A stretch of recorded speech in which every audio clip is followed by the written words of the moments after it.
ഞാൻ ഇന്നിവിടെ വന്നിരിക്കുന്നത് കൈപ്പയ്ക്ക പുളിയുടെ റെസിപ്പിയുമായിട്ടാണ്. വലിയ ആൾക്കാർക്ക് മുതൽ ചെറിയ കുട്ടികൾക്ക് വരെ നമുക്ക് കൊടുക്കാൻ പറ്റുന്ന രീതിയിലുള്ള ഒരു റെസിപ്പിയാണിത്.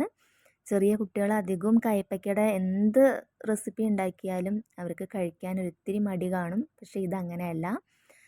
നമുക്ക് എങ്ങനെ ഉണ്ടാക്കാമെന്ന് നോക്കാം. ആദ്യം നമുക്ക് കൈപ്പയ്ക്ക അതുപോലെ ചെറിയ കഷ്ണങ്ങളായിട്ട് മുറിച്ചെടുക്കണം.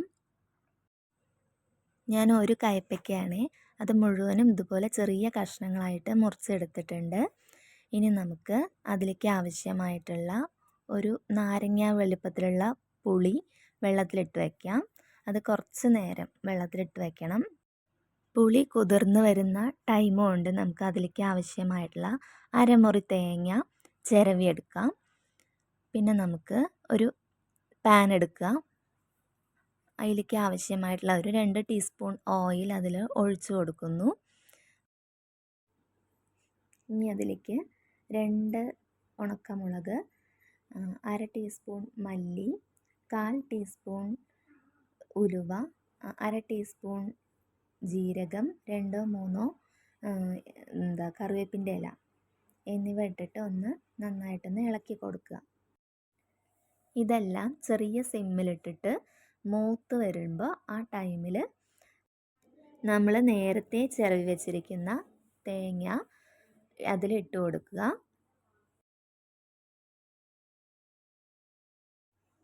തേങ്ങ കരിഞ്ഞു പോവാതെ അതിൻ്റെ പച്ച മണം വിടുന്നത് വരെ ഒന്ന് തുടരെ ഇളക്കി കൊടുക്കുക.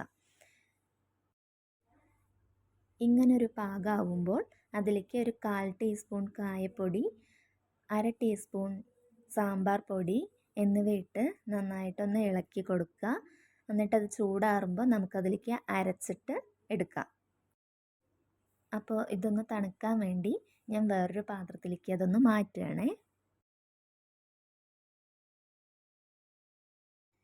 ഇനി നമുക്ക് ഒരു പാൻ എടുക്കുക. അതിലേക്ക് കുറച്ച് വെളിച്ചെണ്ണ ഒഴിച്ച് കൊടുക്കുക. പിന്നെ അത് ചൂടായി വരുമ്പോൾ നമ്മൾ നേരത്തെ അരിഞ്ഞു വെച്ചിട്ടുള്ള കൈപ്പയ്ക്ക അതിലേക്ക് ഇട്ട് നന്നായിട്ട് ഇളക്കി കൊടുക്കുക.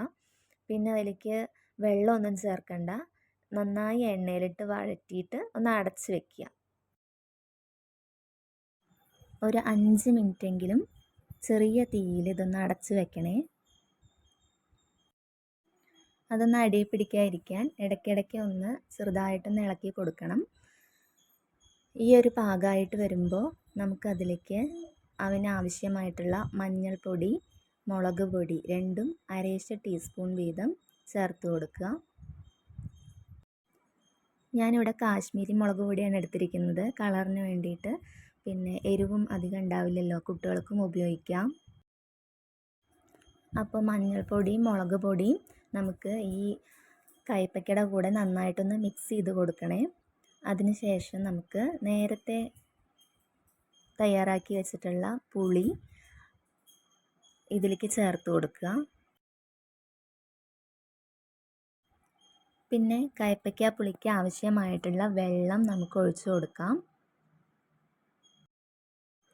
ഒരുപാട് വെള്ളമൊന്നും ഒഴിക്കേണ്ട. നമ്മൾ നേരത്തെ കൈപ്പയ്ക്ക വേവിച്ചെടുത്തത് കൊണ്ട് കുറച്ച് ഒഴിച്ചു കൊടുത്താൽ മതി. അതൊന്ന് തിള വരുന്ന സമയത്ത് നമുക്കതിലേക്ക് ആവശ്യമായിട്ടുള്ള ഉപ്പിട്ട് കൊടുക്കാം. പിന്നെ നമുക്ക് വേണ്ട ഒരു മെയിൻ ഐറ്റമാണ് ചെറിയൊരു കഷ്ണം വെല്ലം.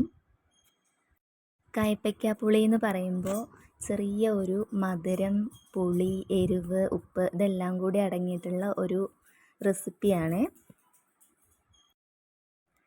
വെല്ലം ഇട്ടിട്ട് അതൊന്ന് 2 മിനിറ്റ് അടച്ച് വെച്ച് തിളപ്പിക്കണേ. അതിനുശേഷം നമുക്ക് നേരത്തെ അരച്ച് വെച്ചിട്ടുള്ള തേങ്ങ അതിലേക്ക് ചേർത്ത് കൊടുക്കുക. തേങ്ങ അരപ്പ് ആ കൈപ്പയ്ക്ക പുളിയുടെ കൂടെ നന്നായിട്ടൊന്ന് ചേർത്ത് ഇളക്കണേ. പിന്നെ നമുക്ക് പുളിയുടെ പാകം നമുക്ക് കുറുകി വരുന്ന വരെ അതൊന്ന് ചെറുതായിട്ടൊന്ന് അടച്ച് വെച്ചിട്ട് ഒന്ന് തിളപ്പിച്ചെടുക്കണം. പാകത്തിന് കുറുകി വരുമ്പോൾ നമുക്ക് അതിലേക്ക് വറവിട്ട് കൊടുക്കാം. ഇതാ കൈപ്പയ്ക്കപ്പുളി ഇവിടെ റെഡി ആയിട്ടുണ്ട്.